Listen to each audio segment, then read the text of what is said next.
What is going on, everybody? It's the France, and we're here for our Monday Night Raw review for November 11, 2019. This was taped from Manchester, England on Friday. This show was an absolute abomination. I don't want to be here very long because this show doesn't fucking deserve it. This show gave you one of the worst segments of all time. WWE, Vince McMahon, Paul Heyman, whoever is fucking writing this damn promo, this damn storyline between Bobby Lashley, Rusev, and Lana need to get their heads out of their asses. This shit is garbage. Nobody's enjoying it. They got booed out of the fucking building for this entire goddamn segment. Here's the gist of it. Lana comes out, talks about herself, saying she had sex with... She was like, oh, I had sex with Lashley for seven weeks ago, and it was just the greatest sex ever. Well, I'm 9 weeks pregnant. First off, dead giveaway you're not fucking pregnant. Look at you. You don't have a single bump on your stomach whatsoever goddamn ever. Second, she's like, oh, it's a 15-pound baby. Really? Fucking really? Are you kidding me? This shit was fucking awful. Then you have Rusev come out looking just happy to be there. He's just so happy to be there. I'm telling you right fucking now. This guy signs a fucking extension with WWE. I lose any respect I have for that guy. This guy, all three of these people deserve better than this bullshit. I don't know if it's a Paul Heyman idea. I don't know if it's a Vince McMahon idea. Bruce Pritchard. I don't know. I don't care. This shit needs to end now. The show started off, and on Friday, they falsely advertised Charlotte Flair and Natalya will take on Asuka and Kairi Sane for the women's tag team titles, when in fact it was Becky Lynch. Their excuse was Natalya had family issues, so she couldn't be here. So why book the match? You did not come on... We did not have that match last week when Natalya tapped out Asuka, and after that match it's like, oh, next week, Asuka and Kairi Sane will take on Charlotte and Natalya for the women's tag team titles. No, that was not advertised till Friday, when you taped this fucking match. So basically, this entire fucking weekend, you were lying to your audience, knowingly that you set up the match between Becky, Charlotte Flair, and the tag team champions. Don't sit there and fucking try and think it's just that we are stupid. This isn't the dark ages of the internet. This isn't the early 90s, and that's where you don't have spoilers to look at. People could easily type in to any of the dirt sheets, they'll find the spoilers, and boom, we'll know that Becky and Charlotte Flair took on Asuka and Kairi Sane. This is a dumb fucking reason to give them a title shot. What has Becky done to be in this space? If you wanted this match to happen and Natty couldn't be there for whatever goddamn reason, then you don't book the fucking match. Becky had this... it was only Vic Joseph and Jerry the King Lawler on commentary for this week because of the attack on Brock Lesnar, so they sold that for more than a week, which is just fine. However, Jerry the King Lawler has to fucking go. The guy, every single week, many times in the show, shows his age in the fact that he is out of touch. He keeps making references that the people they're trying to get, the 18 to 49 demographic, the jokes that he makes, they will not get. It just has to stop. Jerry the King Lawler does not need to be here anymore. I would have been fine if he would have won the one to take an F5 and have him get written off, and that was it for him. Dio Madden, I can understand why you wanted Jerry the King Lawler there for the first few weeks, because Dio Madden is relatively new, and Vic Joseph cannot carry the show on his own without somebody to help carry Dio Madden through. This isn't an Excalibur MJF situation where Excalibur is just a 10-year pro at being a commentator and can help somebody get through the night. Vic Joseph hasn't been doing this very long in WWE, so having King there for the first few weeks, especially on that first week, because Dio Madden on that first week was absolutely quiet. You couldn't hear anything he was saying, but he's gotten better as they go, and hopefully him being attacked by Brock Lesnar is not going to be one of those things where he just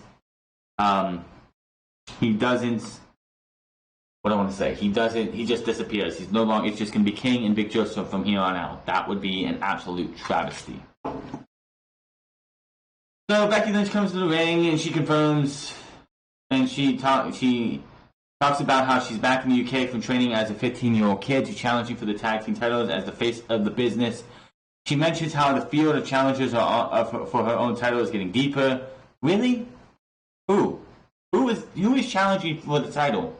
I haven't seen anybody, so who the hell is coming to challenge you for that title? Bring it on, and out comes the... She does mention the Bailey and Shayna Baszler in that triple threat match, and says she won't stop knocking their heads off and being on top, putting herself over, and says the only thing she really fears in life is not being the greatest. So how about she regains her legacy as Becky Two Belts right here in Manchester? She goes on, but out comes Charlotte Flair, makes her entrance, poses in the middle of the ring. Out come the tag team champions. Can we get them some music? I am so tired of hearing Asuka and Kairi Sane's music mashed together. Mashing together songs fucking sucks. It just absolutely is terrible. I know WWE's had some that sound sound fine. This one does not. Period. Just done. I mean, look at Tyler Breeze and Fandango. For the longest time, they had their music mashing together, but finally, they got new theme music when they got back into NXT. It's better than having mashed together music for sure.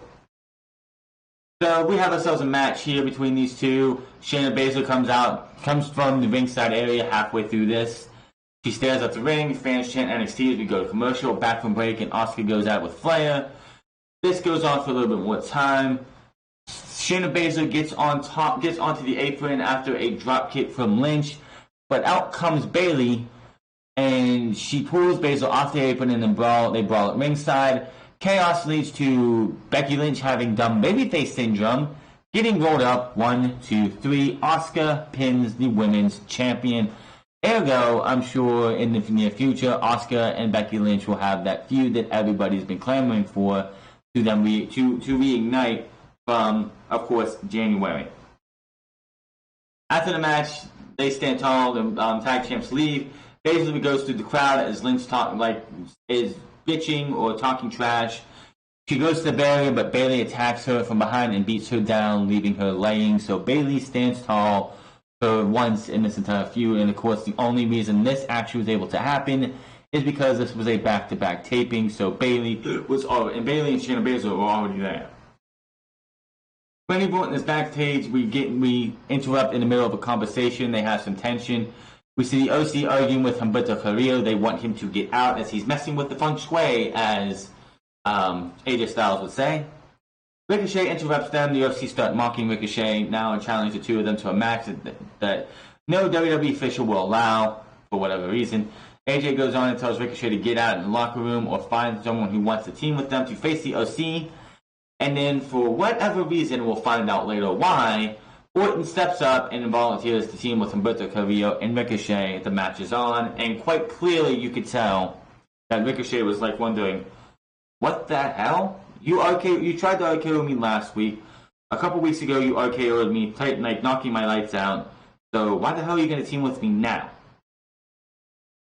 We go into action here. Drew McIntyre versus Sin Cara, what should be Sin Cara's last match in WWE for a very long time, because he did earlier today ask for his release, and they sent him home from whatever tour they are doing. So I don't expect to see Sin Cara working for WWE again as a superstar. I mean, this is the second Sin Cara in WWE's existence. The first one works the CMLL now. He's no longer in WWE because he just couldn't do the WWE style. So the former Hunico took over the disguise of Sin Cara. If WWE really wanted to, they could take anybody. They could literally take the mask and the entire gimmick away from Hunico and just put it on somebody else and say, hey, this is Sin Cara now, and you move on. That's all you have to do. Quite honestly, that's all they have to do. And then Hunico can sit home and do whatever the hell he wants, just sitting there collecting a paycheck if they actually pay him, and we move on. He took on Drew McIntyre. This was nothing but a big, huge squash match. It was confirmed that we would have that six-man tag match be our main event. The biggest thing to talk about in this is the fact that Sin Cara goes to, I believe, do a Hurricane Rana onto Drew McIntyre to the outside. He takes, and Drew McIntyre doesn't move, picks him up, and just power bombs him so stiff that Sin Cara's head hits the back, hits onto the floor. He is just out. He's not moving. I swear he had to suffer a concussion after this match. If I was him, that was the final spot I'm taking with WWE. I'm just, okay, give me my release. I'm out of here. I don't want to take that spot again. He hits the Claymore on Sin Cara after he pulls him up. 1, 2, 3, and Drew McIntyre wins. Then we get a 2-on-1 handicap match. The Sin Brothers versus R-Truth for the 24/7 trash. This match was nothing. Basically, the Singh brothers got beat up for a little bit, and then since it's the 24/7 championship, the match doesn't have to end in the ring.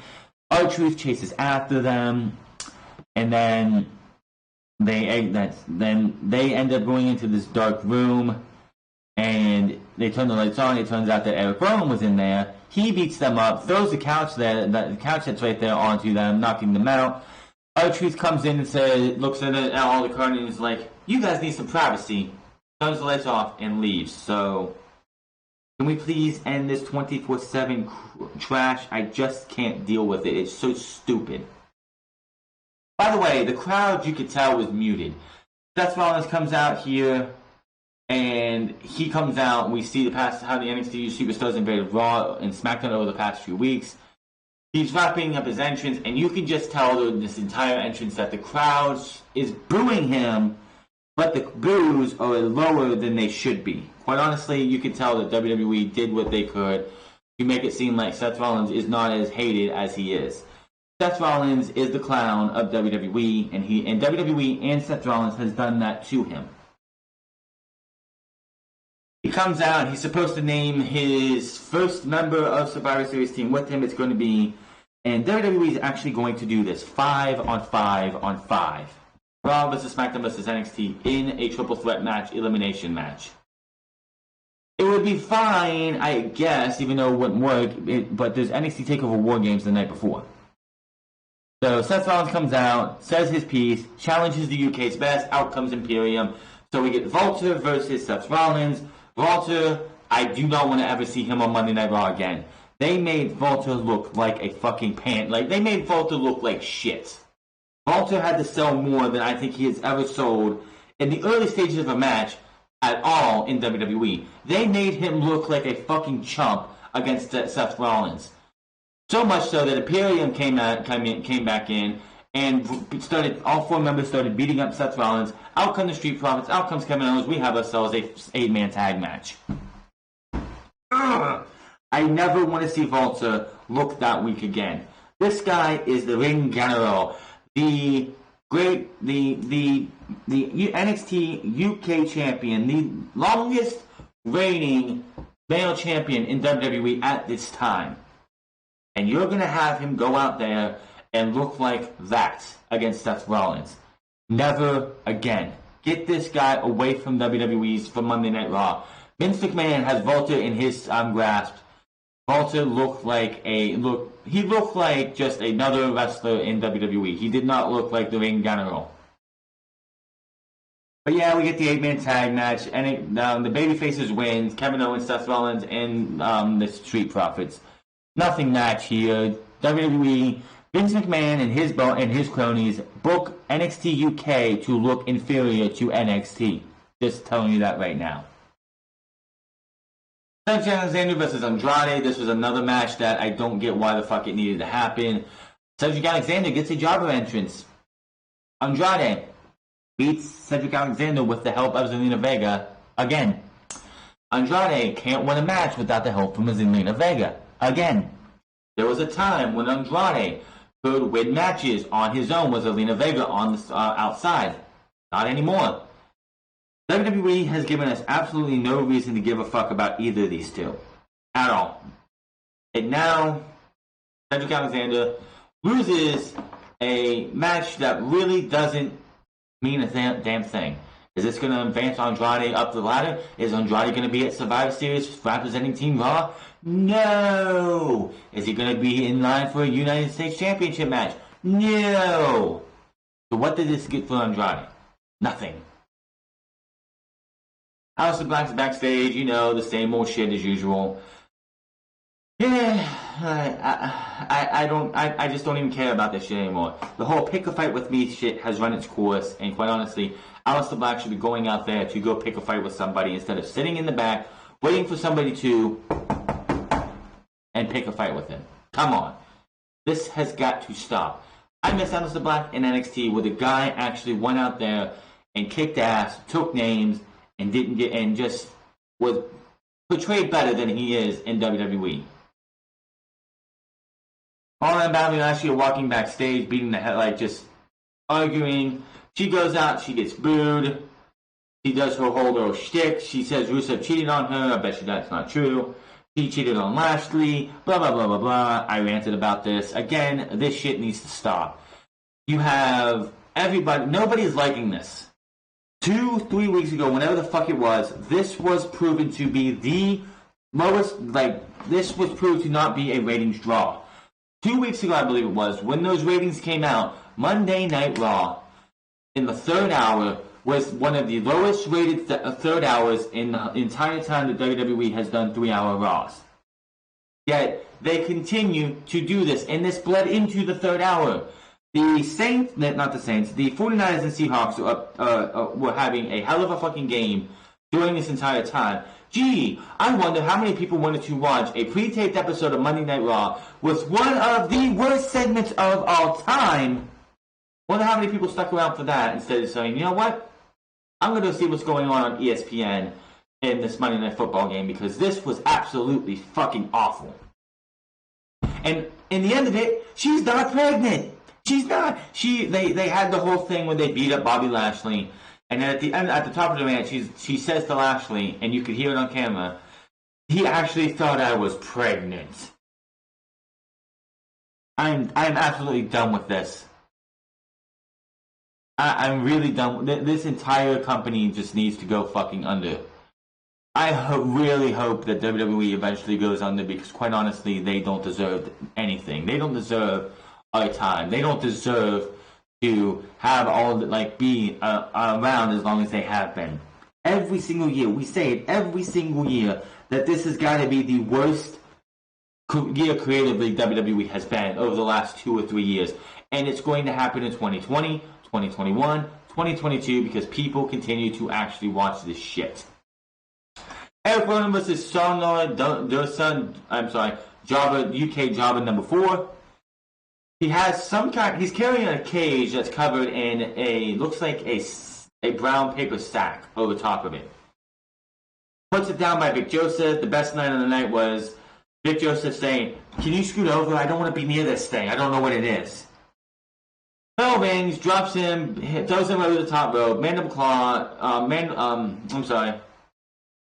Iron Claw, 1, 2, 3. Eric Rowan wins. Who the fuck cares? The only thing that's intriguing is what's in the case. What's in the cage? I don't know. Viking Raiders versus Flash Morgan Webster. This really pisses me off because Flash Morgan Webster and Mark Andrews, which is the tag team that went up against the Viking Raiders, are a pretty good team, and they decided that they're going to go out there and get killed by the Viking Raiders. Did they get a little bit of offense in? Yes. But did they end up doing anything for them? No. Viking Raiders win. Ugh, I just can't. Let's see here. They go to Survivor Series card. NXT North American Champion Roderick Strong, AJ Styles, and Shinsuke Nakamura in a triple threat match has been made. The traditional 5-on-5-on-5 elimination match, Captain Seth Rollins, Randy Orton, Ricochet, Kevin Owens, and Drew McIntyre is your Raw team. We don't know about the women's team. We don't know about NXT's teams. It's going to be really hard for NXT because they had War Games the night before, and honestly, the women's and men's 5-on-5-on-5 matches, I just don't see a good way of doing it because you have 8 men and 8 women going into War Games the night before, going into here to kill each other to try and win. And now you're going to expect to have 5 men and 5 women from what probably those War Games matches to sit there and be like, hey, we're all friendly now because it's brand supremacy. And then Ricochet, Randy Orton, and Humberto Carrillo go over the OC. The biggest talking point of the night was could Ricochet and Humberto Carrillo trust Randy Orton, who doesn't play well with others? The best part of this was, of course, the ending where Randy Orton looked like he was going to hit Ricochet with an RKO out of nowhere. But just as Ricochet turns around, he just out of nowhere hits AJ Styles with the RKO, tags in Humberto Carrillo, who hits a big moonsault. 1, 2, 3. Humberto Carrillo, Randy Orton, and Ricochet win the match. I just... The biggest fear I have now is they just announced Randy Orton, not Randy Orton, but AJ Styles, AJ Styles, Roderick Strong, and Shinsuke Nakamura. A match everyone wants to see. But you had Humberto Carrillo beat AJ Styles tonight. Why do you want to bet that next week on Monday Night Raw we get AJ Styles versus Humberto Carrillo, United States Championship, and they take the title off of AJ Styles and put it on Humberto to give us Humberto versus Roderick Strong versus Shinsuke Nakamura. For the second time they would do that shit. I could see WWE doing that, and thus killing anybody's intrigue for the show. Yes, Humberto Carrillo would probably fit nice with those two, but everyone wants to see Strong versus Styles versus Nakamura. You don't take that away from us, WWE. You already took the Revival out of the tag team triple threat match. Well, that is your quick and fast Monday Night Raw review. Nothing here to watch, nothing to see. If you missed it and watched the 49ers and Seahawks, you got more entertainment out of that than you did this. If you watched anything else, literally anything else but this show, you got more entertainment than you did in this show. This show was an abomination. This show doesn't deserve any coverage. This show doesn't deserve our time. I hope this is the worst rated show of all time. Lashley, Lana, Rusev needs to end. There were people who saw, and this is the kicker. They have this entire thing where apparently Rusev is being divorced from Lana, and Lana is cheating on him with Bobby Lashley. When people who were in the UK spotted not Bobby Lashley, but Rusev and Lana in the gym being all lovey-dovey as they usually would. If you're going to be if you're going to do this storyline right, you don't Rusev and Lana should not be in public together. Period. But yet they decided to go to the gym, as they usually do, probably in the United States as well, to work out, and that just kills the entire storyline. So they need to end this now. If anybody had pictures of Rusev and Lana at anywhere, like in a gym, in a hotel, anywhere where they look like just any ordinary average couple. If you want this storyline to end, snap pictures and put them on fucking Twitter. Make those motherfuckers trend, and WWE will end this storyline. That's the only way to do it. Again, WWE, I hate that they go over here. I hate they go to the UK, not because UK fans don't deserve to see WWE, but because they tape the shows and then they fuck with the fucking acoustics and the audio to make it seem like Seth is the most beloved guy in the world, and this happens and that happens. It just kills the show. I hate it. I just fucking hate it. So that is your Monday Night Raw review. Hit that subscribe button, comment down below, like or dislike this video. Find me on Twitter at The France Club. Find me on twitch.tv/The France Club, and go check out The France Plays, my gaming YouTube channel. And I'll see you guys tomorrow, or Wednesday for AEW, Thursday for NXT, Friday for SmackDown, and Sunday for Unscripted. Until then, my name is The France, and I'll see you guys later.